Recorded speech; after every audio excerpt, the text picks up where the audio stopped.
Hello everybody. Let us have an introductory lecture on numerical methods. So we are going to combine the concept of functions and the graph and our algebraic equations together. And since this I cannot explain using screen recorder, I am taking this live lecture here. We know that y equal to fx is a function, right? Let us say that y equal to fx be equal to x square minus 5x plus 6. I have taken a very simple quadratic equation. Okay. Now this fx will be 0 when this function will be 0 when we substitute the value of x, which is the root of this equation, and we know that root of this equation is 2 and 3. These are the two roots, 2 and 3. And how do we find it? X minus 3 into x minus 2 equal to 0. So which means that x is equal to 2 and x is equal to 3.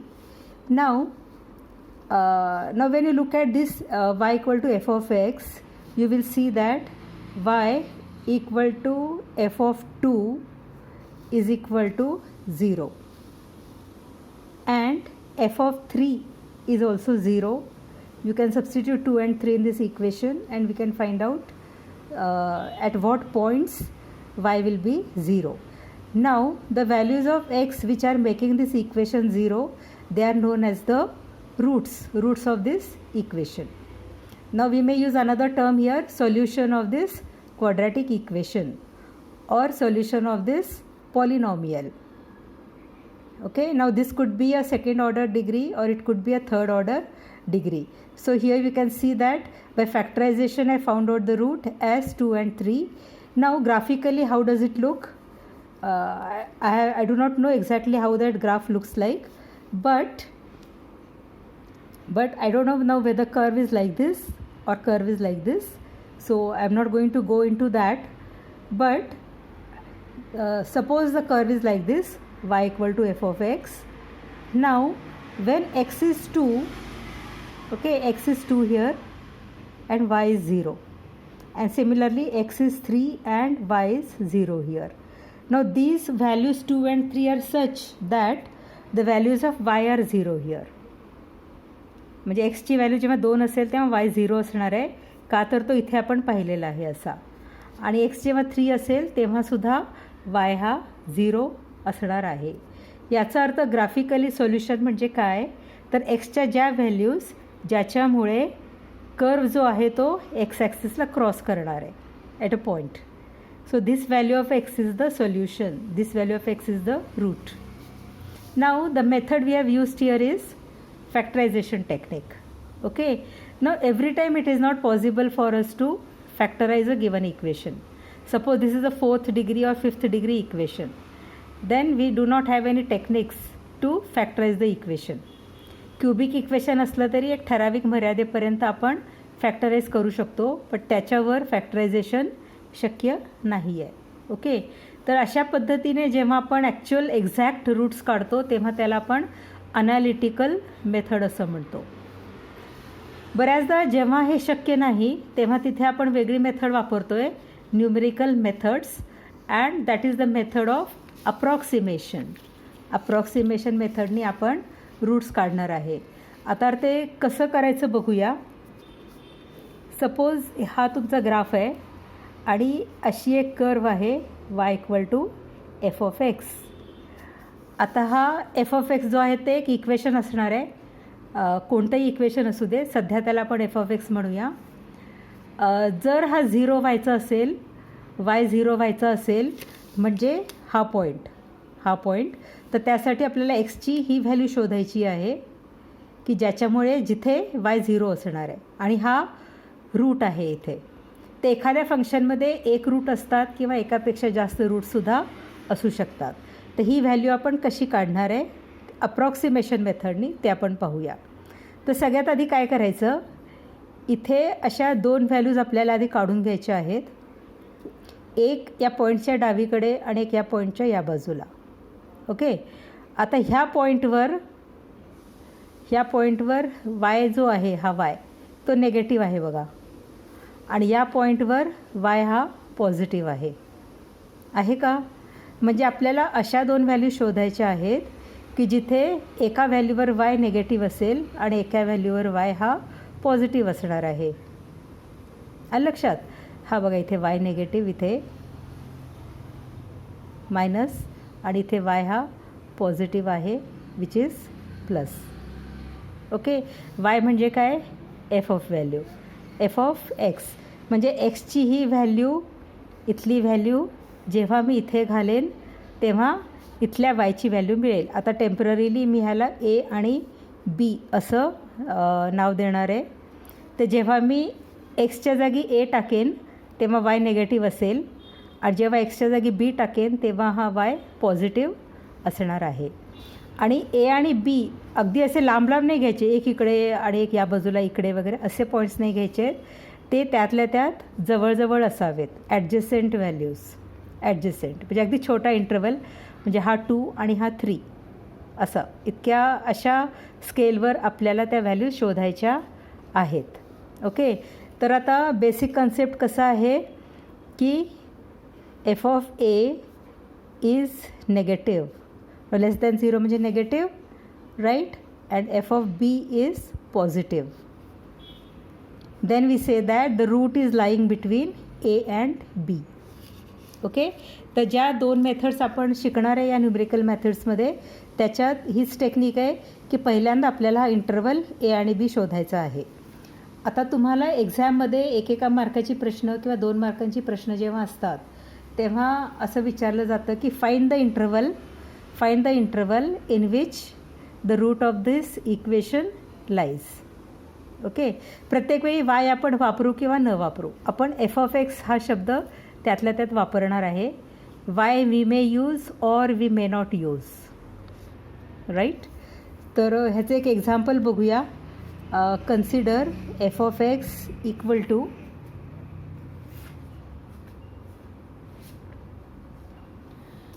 X square minus 12 किंवा x square minus 15 बघूया. ठीक, तर trial and एररनी हा ए आणि बी आपल्याला शोधायचा आहे. तर सपोज मी 0 टाकला, तर 0 टाकला तर किती येईल? 0 minus 15 is minus 15. F of 1 किती येईल? 1 minus 15 is minus 14. F of 2 किती येईल? 4 minus 15 is minus 11.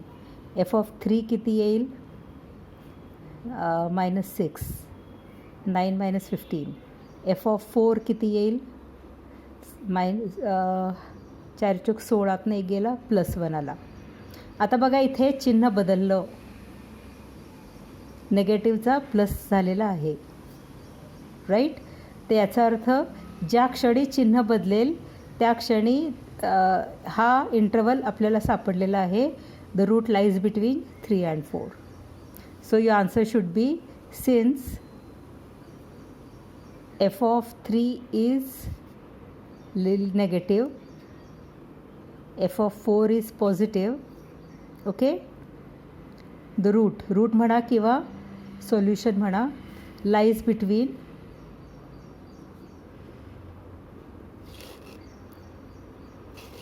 3 and 4.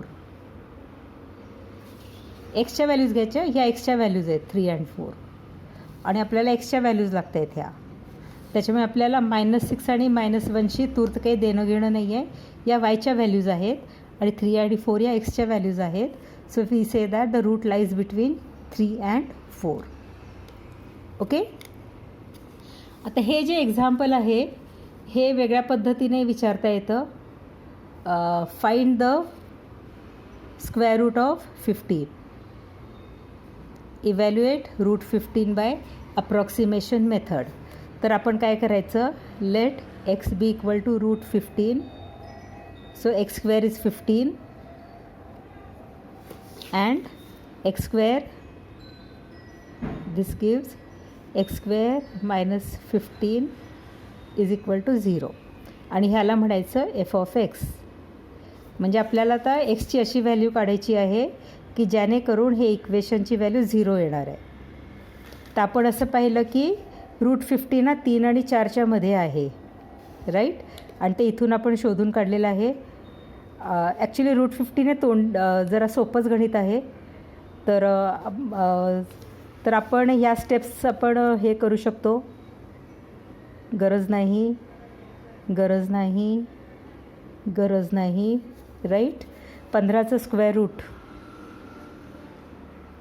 3चा square 9 असतो आणि 4चा हा 16 असतो. तर 9 आणि 16च्या मध्ये 15 आहे, म्हणजे 3 आणि 4च्या मध्ये उत्तर येणं अपेक्षित आहे. तर या स्टेप्स आपण स्किप करून direct f(3) is -6 and f(4) is +1 एवढंच आपण लिहून उत्तर काढू शकतो. सगळं ट्रायल अँड एरर एवढी घ्यायची काही आवश्यकता नाही आहे, राईट.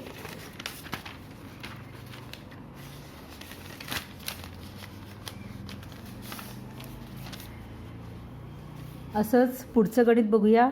x³ -13 = 0. ह्याचे रूट्स आपल्याला काढायचे आहेत. तर पहिल्यांदा काय करायचं आहे, ह्याला f(x) म्हणायचं. Let f(x) be equal to x³ -13. Okay. तर एक्सला व्हॅल्यू, तर रूट एक्सची value we can start with 0 also. आणि जर असं लक्षात आलं की पॉझिटिव्ह व्हॅल्यूजवरून उत्तर मिळत नाही आहे, तर आपण निगेटिव्ह व्हॅल्यूजसुद्धा घालू शकतो. So when you put x = 0,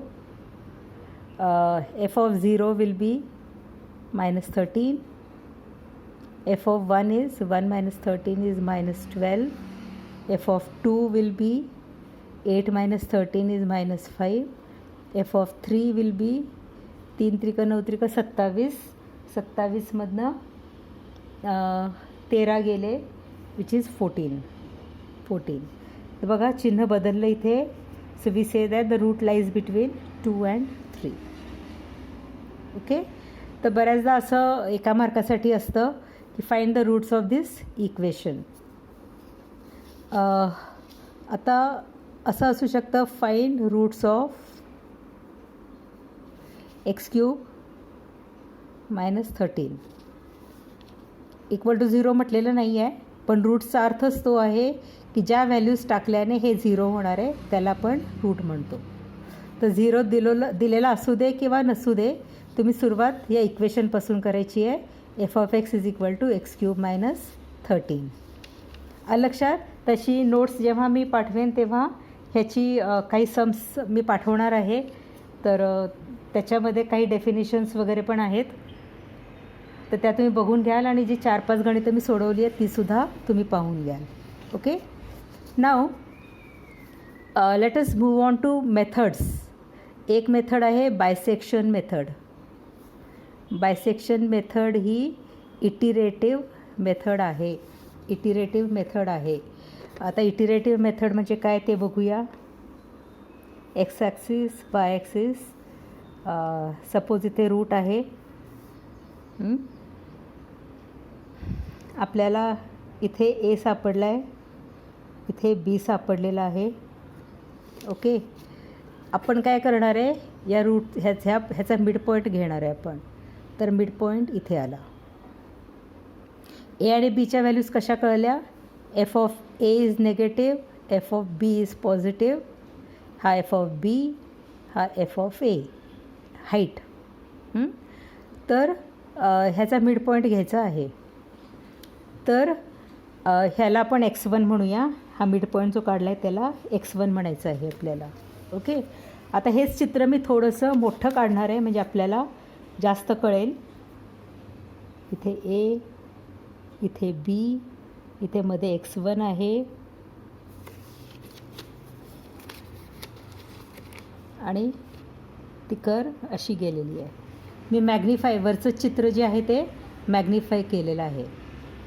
आता 2 पॉसिबिलिटीज आहेत. एक तर आपलं उत्तर याच्यामध्ये आहे किंवा याच्यामध्ये आहे. लक्षात आलं. या इंटरवलचे आपण 2 इक्वल पार्टिशन्स केलेले आहेत. Answer may be in this interval और may be in this interval. तर ते आता कसं शोधून काढायचं, तर त्यासाठी आपण f(x1) फाइंड आउट करणार आहे. f(x1). ओके. आता ह्या पिक्चरमधनं तरी असं दिसते की f(x1) हा निगेटिव्ह आहे. F of x1 is negative. आणि मागच्या केसमधनं आपण असं पाहिलेलं की f of b is positive.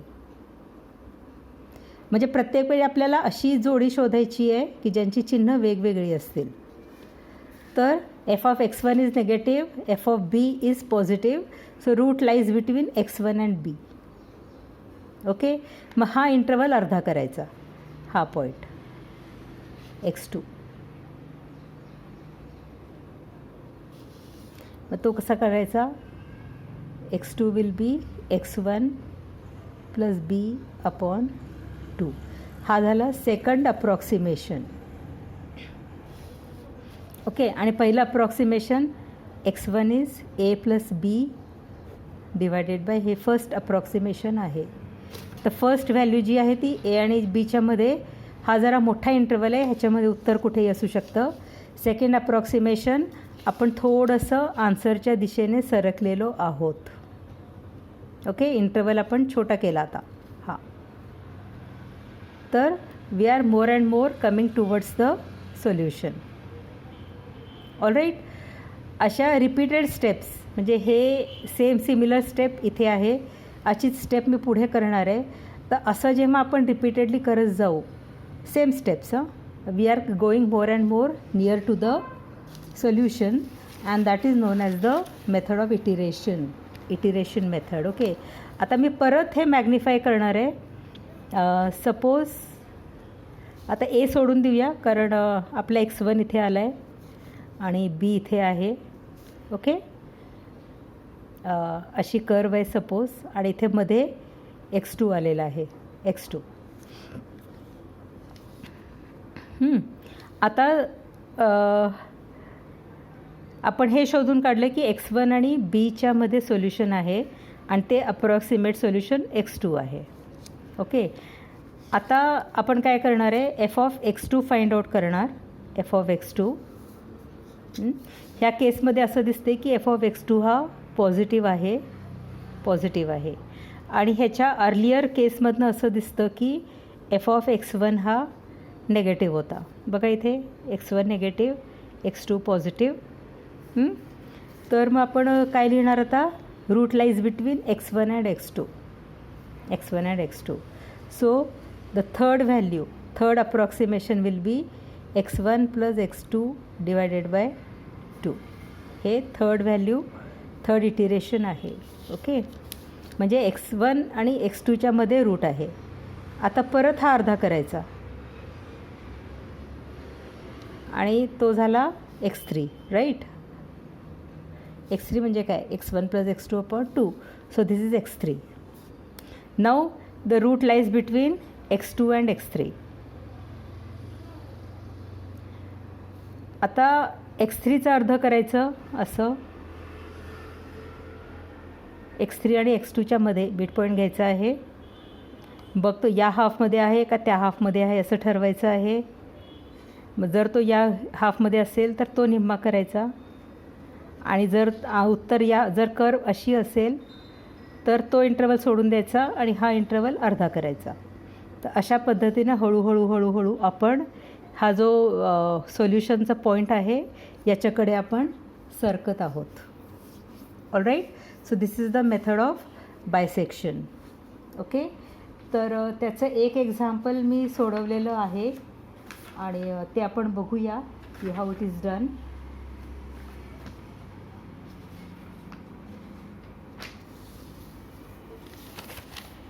So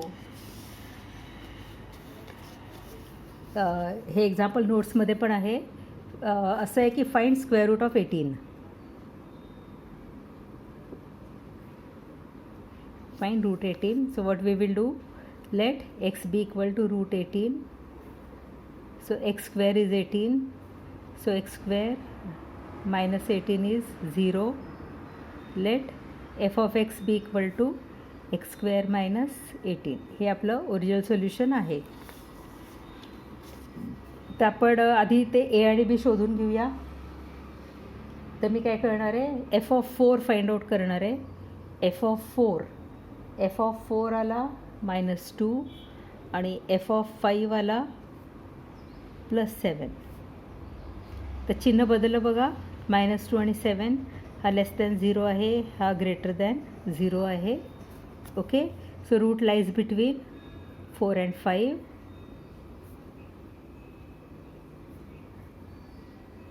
So first approximation is 4 plus 5 upon 2 which is 4.5. Okay, he step 1 झाली इथे. स्टेप 1 इथून सुरू होते, या इथून इटिरेशन्स आपले अप्रॉक्सिमेशन इथून सुरू होतात. ही स्टेप 1. स्टेप 1 झालं की फर्स्ट अप्रॉक्सिमेशन आपल्याला मिळालेलं आहे. Now step 2 will be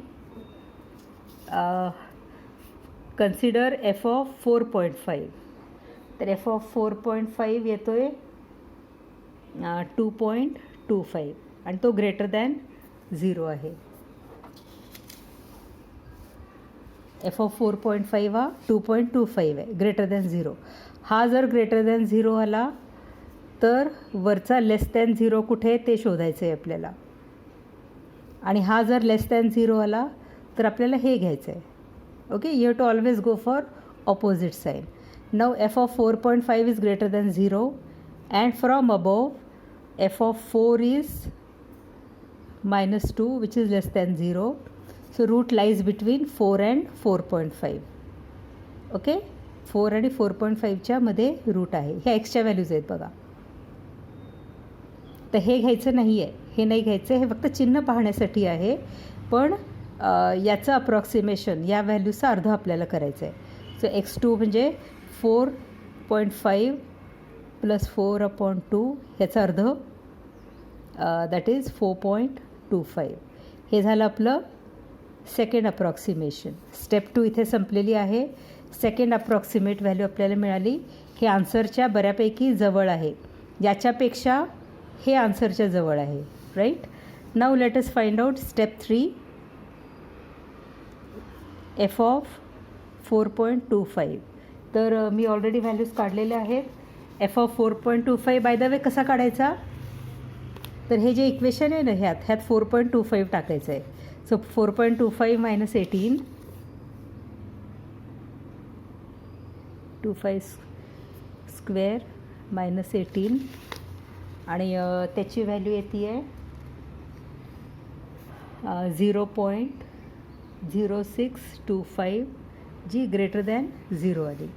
okay, तर ही ग्रेटर दॅन 0 आली म्हणून मग ह्याच्या अलीकडच्या जस्ट अलीकडच्या स्टेपमध्ये यायचं. नेगेटिव्ह कुठे आलं होतं ते पॉझिटिव्ह आले म्हटलं नेगेटिव्ह घ्यायचं आहे. F of 4 is -2. So here and f of 4 is equal to -2. So root lies between 4.25 and 4. तर पुढचा approximation x3 4.25 + 4/2 is equal to 4.125. ही झाली थर्ड अप्रॉक्सिमेट व्हॅल्यू. ओके, तर असं आपल्याला चालू ठेवायचं आहे. जर हे 4 मार्कांचं गणित असेल तर x4पर्यंत आपल्याला काढायचं आहे. ओके, x4पर्यंत काढायचं आहे. प्रत्येक इटिरेशनला 1 मार्क असं असतं ते. पण अर्थात आता MCQ असेल तर एवढे स्टेप्स नाहीच विचारणार. फार तर आम्ही इंटरवल काढायला सांगू किंवा फर्स्ट अप्रॉक्सिमेशनपर्यंत आम्ही विचारू शकतो. ओके, जर पुढचं स्टेप करायची वेळ आली तर काय करणार आपण, स्टेप 4 एफ ऑफ 4.125 काढायचा आणि त्याचं चिन्ह प्लस येतं का मायनस येतं बघायचं आहे. जर याचं चिन्ह पॉझिटिव्ह आलं तर ही व्हॅल्यू घ्यायची, ही 4. Okay, you have to consider this. आणि जर हे नेगेटिव्ह आलं तर हे घ्यायचं आहे. कुठलं, हे पॉझिटिव्ह कुठे आलेलं, इथे आलं ना 4.25. ओके, म्हणजे दरवेळी आपल्याला ह्याच्या अलीकडच्या स्टेपकडे पाहायचं आहे, अगदी मूळ स्टेपकडे जायचं नाही आहे. हा पॉझिटिव्ह आला तर ही व्हॅल्यू घ्या 4. जर हे निगेटिव्ह आलं तर 4.25 घ्या. मग अप्रॉक्सिमेशन कसं येईल, 4.125 आणि 4.25चं अर्ध डिवायडेड बाय 2. आणि जर हे पॉझिटिव्ह आलं तर 4.125 प्लस 4 डिवायडेड बाय 2 हे तुमचं नेक्स्ट अप्रॉक्सिमेशन असणार आहे. All right. तर अशा पद्धतीने आपण बायसेक्शन मेथडनी आन्सर सोडवू शकतो. खूप पूर्वी जेव्हा हायर मॅथेमॅटिक्समध्ये हा टॉपिक ज्यावेळी होता त्यावेळी आम्ही मोठी मोठी गणितं मुलांना घालायचो आणि ही गणितं 8-8 मार्कांना असायची आणि मुलांना आम्ही असे 15-16 इटिरेशन्स करायला लावत होतो. All right. So I hope you have understood this method of bisection. Notes मी पाठवेनच तुम्हाला, तर नोट्सवरनंही तुम्हाला बरंच कळेल आणि लेक्चर एक्सप्लेन केलं की चांगलं कळतं. गणितं लिहिता लिहिता एक्सप्लेन करणं हे याची नॉवेल्टी वेगळी आहे. So hopefully you have understood this. So we are stopping here. Take care. Bye.